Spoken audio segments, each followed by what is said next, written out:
Hey, how you doing? Welcome to part 2 about the truth about credit repair. I am Malik Hall, also known as Malik the Credit Guru, aka the Millennials Credit Guru, and a whole different a list of different names. But we're here to address the truth about credit repair. Okay. Pretty much, if you have not watched the first video, I definitely would say take a look at that. As far as what I covered in the first video, it itself was just something simple, just giving people just basic information about credit repair. Credit repair itself is a profession that it really can change people's lives. It's not a scam. It is real, of course. It's a profession whereas it's volatile, it goes up and down. And for some people, it just goes up and up and up and up. It just depends really on your infrastructure and how you have everything pretty much composed within your business. You're making sure you have your systems, your SOPs, your employees, etc. You have all that taken care of. Everything will go well for you, you know. But it's a profession that does have its bad apples, you know. And those bad apples definitely spoil the bunch. You have people that do run off with people's money. You have people who don't know what they're doing. You have people who just want to send in police reports and things. That's not credit repair, okay? I want people to understand credit repair. If you want to just pretty much make it simple, credit repair is addressing the reporting of accounts and items listed within your credit report. That's the only way I can really pretty much put it, okay? Removing, I was going to get into it later on in the video, but I'm going to get into it now. Removing items from your credit report, you are still legally entitled to pay those debts, okay? I want people to understand this. Just because you remove it from your credit report does not mean you do not owe it anymore, all right? Now, there are instances where if you're addressing collections, right? If you're addressing collections and they investigate and they prove and something comes up and they're not able to verify that it belongs to you, they will then send you something pretty much like a letter or some type of document in mail or email saying, hey, we've investigated. Turns out this does not belong to you. We're not going to collect on this anymore. We're going to remove this from your credit report. Cool, that's fine. In some cases, it's the same way with creditors, okay? I've been able to help people get money back sometimes, okay? Once a company or creditor investigates and it's pretty much they can't prove that negative item, especially if they're a victim of identity theft, if they can't prove that account belonged to that individual, my client, or that person, period, it has to be removed, okay? I even got my best friend back $1,200 before, okay? So that was pretty cool. But it is anything that's removed, you still owe, right? But I tell people, what you do, this is my example. If you hear anybody else say it, I'm not gonna pretend it's the best example in the world, but if you hear anybody else say it, they got it from me. Pretend that I'm your PR, right? I'm your PR, and I'm here to try to make the bad headlines and the bad media and press about you go away. On the back end, what you're going to do is I'll still be there holding your hand. My company will still be there holding your hand throughout the way. But on the back end, what you'll be doing is you'll be addressing the more private things, the things that we cannot control. So if something is removed off of your credit report the correct way, now on the back end, even if you still owe that debt, contact the collector, okay? Hey, is there any way we can make a settle on this, okay? Is there any way we can take care of this? Or you can also set up yourself a payment plan. Collection agencies do take payment plans. They want their money, right? Because they bought the debt from the original creditor. Now they're trying to recoup money that they lost from, paying for that debt. Just as even though that creditor may have charged off that account for a tax write-off and things of that nature, shoot, hey, they sold it to them so they can get some money back. It's a whole bunch of, I want to say politics, but it's just a whole system of how things go. But anything that is removed, you still owe. Unless you receive something in the mail from that company, whether it's the creditor, the original creditor, or even the collection agency, you still owe that stuff, okay? Now that moves on into student loans, okay? There's so many different when I guess in the say he say she say stuff. Now, student loans can be removed from your credit reports. Okay, they can be removed from your credit reports. Let's get that understood. Okay, but even removing them, depending on the situation itself, because I have seen people who get their student loans removed, they don't owe them anymore. With others, they're removed from their credit reports, but they're still in their internal systems. When you're trying to get a home, I want to say like on the FHA loan or whatever, those things will pop up. But people are so big on, I just got to remove my student loans. I don't want to pay them anymore. Hey, you still will have to owe them, but just understand that there are different ways that you can take care of your student loans, so that way they don't seem like they're just such a hassle. One, you can have them forgiven, depending on sometimes, different jobs and employments. As far as you can get them reconsolidated, do some type of like payment plan back. I've seen payments as low as $5 a month. You're paying $5 a month on a, I don't know, $10,000, $20,000, $30,000 loan. Just pay them their money. Why? Want to know why I say that? Yes, the loan itself may incur interest. However, understand this. If you are sitting there and you're paying on your student loans, if they were in default, now they're not going to report in default. Okay? So now you have positive history, right? But then too, let's just say if you're not doing any of the options and you have student loans on your credit report, and you've had these student loans on your credit report for, let's say, 10 years, right? It's 10 years worth of credit history. If those items, if that student loan account or accounts have a lot of derogatory marks on them, such as late payments, just try to see about getting those late payments updated. Try to see about getting them reversed or removed, okay? Because once you do that, not only will your credit go up because you just made bad turn into positive, but now it's positive of you reversing them, plus the positivity of you having student loans on your credit report for such an amount of time, okay? A lot of people want to get them removed because it'll mess up their DTI, or they see this huge balance there they don't want to pay for it, or it might mess up things as far as trying to get a home and stuff. But listen, you really sit down and evaluate your situation and see what's best for you, okay? Credit repair, a lot of people, I'll tell from two standpoints. From the company or the CEO, whoever, they'll look at it as, some people would do this. Okay, it's on your credit report. You want it gone? It got to go. From the standpoint of the client, hey, I don't want this here. It got to go. Listen, to the client and to another credit repair company owner, use your discretion with a lot of things, but this is more so for the credit repair company. Use your discretion, okay? Yes, you may have a client, you might be trying to make some money and have things done, but understand things have to be done correctly, all right? Just because they say they want to remove, don't try to just remove it, right? Because it can actually hurt them, or you could be putting yourself and your client in some type of legal trouble, right? Then that goes back into what I mentioned in the first video about how some people do police reports and affidavits and things of that nature, whereas it does work for some people, especially if they truly are victims of identity theft. But then too, sometimes people can get busted into trouble for those things. You have to just be very careful with this profession because there are a lot of great areas. However, this profession itself is still a very, hopefully I'm saying the lucrative profession. It is a profession that can change both the lives of the owner of the company and then the client, the one who has come to the company for their services. Okay. Credit repair, I'm trying to think of what else can be definitely mentioned, because it's a lot that I could go on for hours about credit repair because I'm very passionate about it. But the basis of these two videos really is just to let you guys know credit repair itself is nothing that you should have to worry about. It truly just depends on the company that you do go to, okay? This is perfect. On January 5th, happy J5 to all the pros, but on January 5th, there was something that came out from the CFPB, okay? The CFPB pretty much is one of the top dogs. Of course, you can kind of, you have FTC and stuff like that, but pretty much to me, the CFPB is who pretty much regulates and keeps like a checks and balance system with the credit bureaus, right? If you don't know, there are three major credit bureaus. There are other credit bureaus like Innovis, of course, too, but you have mainly Experian, Equifax, and TransUnion. Those are the big three. When you get into, Innovis was one of the it was really four, but Innovis is not kind of considered in the sense, I guess, kind of like your secondary agency, along with like Sage, Stream, Slash, and LexisNexis. There is now one, ARS, CoreLogix, etc. But we'll get into all of that in another video. But the CFPB put out a statement pretty much showing that there were over 700,000 complaints sent in to them based off of the big three, okay?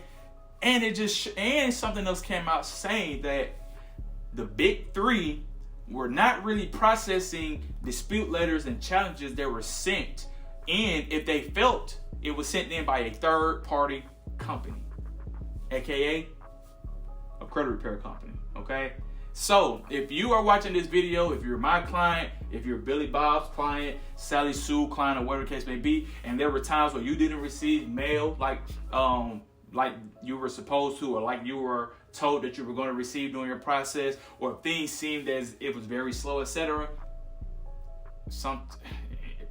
probably wasn't a credit repair company's fault, right?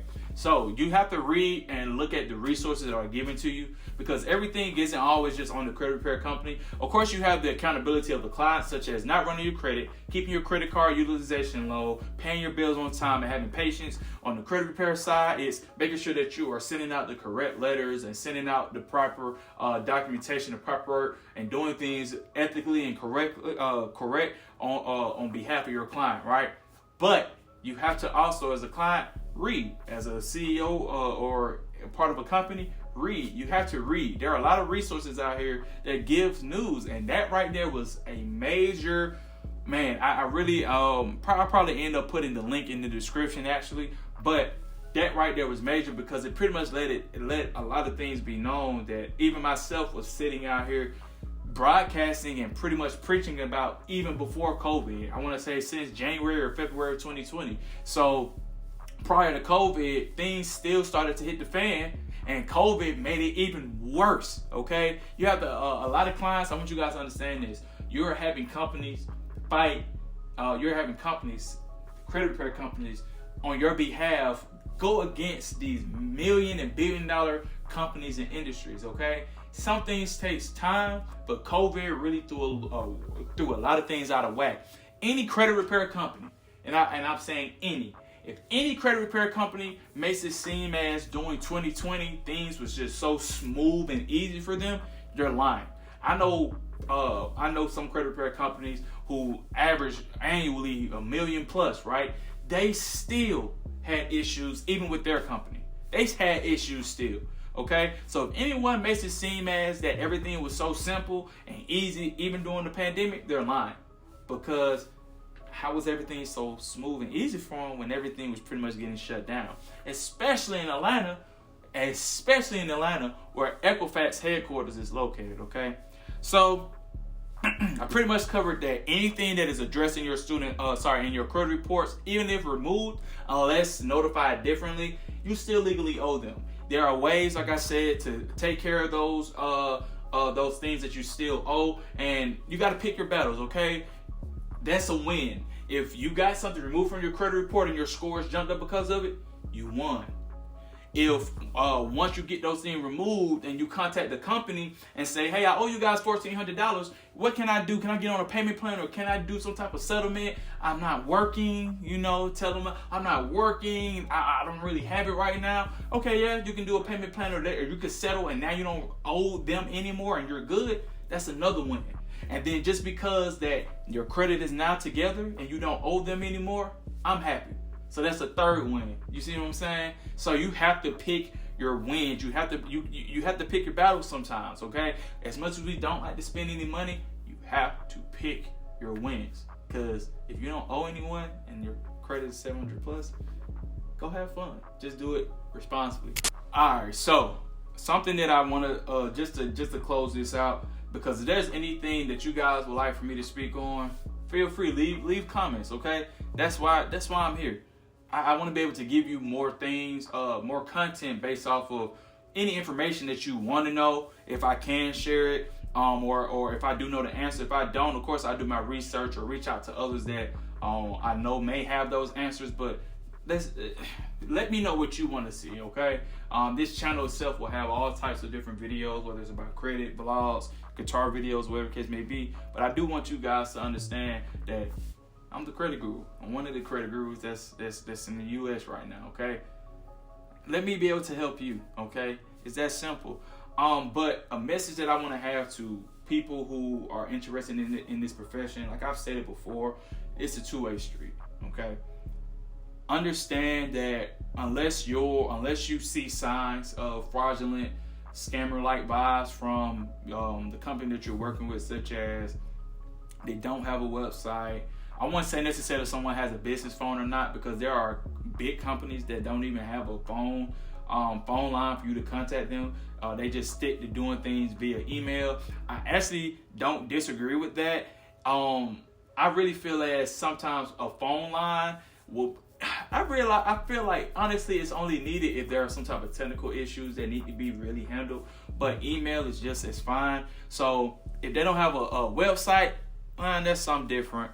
As far as something kind of scammerish, if they always are constantly changing numbers. I myself had to change numbers from going from a cell phone to using an actual business line, a toll-free number. So that's different. I made an improvement to help the betterment of my company. But if a company is always changing numbers, or only using cell phones to communicate and things of that nature, it's kind of that. But to each his own. If it's a company where you see constant bad reviews and things of that nature, then obviously that's a company that you may not want to, that you may want to avoid. But ultimately, listen, credit repair is not a scam. It does take time. If it took you this amount of time to mess up your credit, it's not a guarantee that it's going to take less time to fix it. It may not be a guarantee that it may take around the same amount of time to fix it. I want you to understand that credit repair is not something special. It's not people pulling names out of a hat. It's not, oh, this person is more popular or is a celebrity versus this person is not. It's not always about this person paid more than this person, so they're going to get it's not about that. This process itself is about compliance. It's about using the laws that were put into place to protect and help you against the credit bureaus and creditors if they're not doing what they're supposed to do, which also still goes back into compliance. It's about verification, what can be verified, what can't be verified. If something is inaccurate and it can't be verified, it has to go. If it's an error, it has to go. Don't think that this process is favoritism, okay? It's not. You yourself could have a twin with exactly the exact same thing, or you can have a husband and wife with the exact same thing that you have in your credit report. Their stuff might come up before yours, or vice versa. Okay, it's a system. All right, and also I want you to scoot up a little bit because I want you guys to understand this when I say this. Stop sending in the same cookie cutter letters. Okay? Stop sending in the same letters that you guys constantly find on the internet. Buy from people that claim to do this credit thing and they really don't. All they are just good marketers with probably a lot of nice things. But stop buying and using the same exact templates and letters every single round. Okay? There's a system, the Oscar system, right? When this mail and filings and paperwork dispute, all this stuff is sent out, it's going and processed through a computer. The only time it may land on a human desk, if there's some type of, I won't give away any type of tactics and things of that nature, but the only time when it lands on it, when certain things are going on with your paperwork and it lands on a human's desk for some type of review or looking at, that's different. But all of these things are going through a computer. All of these letters, the same letters that they are coming across the dang U.S., they're going through a computer. If they keep seeing the same exact type of letter, it's not going to work. It may work, it may not. But in a lot of cases, it will not work for you because they keep seeing the same thing. Customize your letters. Make your letters stand out. Make them different for your clients, okay? Make stuff different for your clients because you would not be able to remove anything from your credit reports if you constantly send the exact same type of letter. That's why you have people out here who have templates and they try to sell those templates. They'll try to sell those templates because all you're doing is just plugging in names. No. Okay? So switch that up. But as a client, understand that company, if you've done your proper research, that company is there to help you. If you see things aren't moving as fast or how you want, communicate. Communicate with them. Same thing with the company. Communicate with your client if they're not responding to your emails. if they're not keeping their credit monitoring active, if they're constantly changing their login information to their client portal or to their credit monitoring, etc. If you know for a fact that you cannot work because of things that they're doing, talk to them, inform them. Because then if they do not change those things, now you have the right to terminate services. Just as normally, and I want this to be known too, as a client, you have 3 days, you have 72 hours to request a refund, okay? Yes, if after 4 months, if something isn't how you want it to be, or etc., or nothing has been done completely, yes, you do have the ability to ask for a refund, and depending on a few things, they can give it back to you. But understand, and it's part of the Crow laws, you have 72 hours. After those 72 hours, that company is not entitled to give you a refund, okay? They're not entitled to give you a refund.